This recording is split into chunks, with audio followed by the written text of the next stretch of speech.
Ventspils Luterāņu baznīcai 2025. gadā apaļa jubileja – 190 gadi. Ventspilnieku lepnums Vēlslaukuma cienījamākā celtne, tās tornis steidzami jāatjauno. Restaurācijas darbiem nepieciešams daudz – 270 000 eiro. Arī tu vari piedalīties. Mūsu baznīca man, kā kristietei un pārējiem kristiešiem, ir Dieva mājoklis. Bet mūsu pilsētā tā ir pērle. Tā ir kultūra vēsturiska pērle. Saglabāsim to. Baznīca mūsu pilsētā ir kā vāka, kas staro Dievu patiesību ļaužu sirdīs. Ja tās nebūtu, tad būtu tumsa un mirgot tikai māldugums, kas mūs vilina purvā.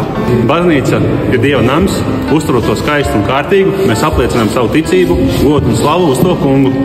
Un mums kā kristiešiem tas ir sevišķi būtiski. Vienalga, kurā kokā tu uzkāp, to redzēt mūsu baznīcas skaisto torni. Skaista baznīca nozīmē skaistāku Ventspils.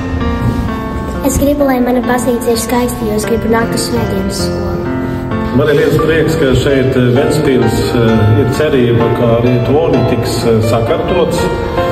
Un torni norāda uz debesu valstību.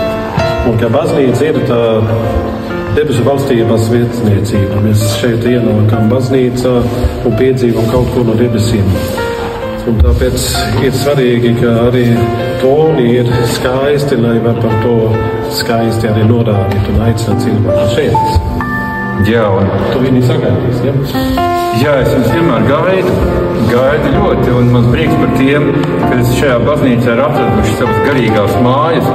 Mēs gaidām katru un būsim ļoti priecīgi, kad varēsim gaidīt ar sakārtotu dievnamu no ārpuses un iekšpuses. Mēs iesim un sagaidīsim.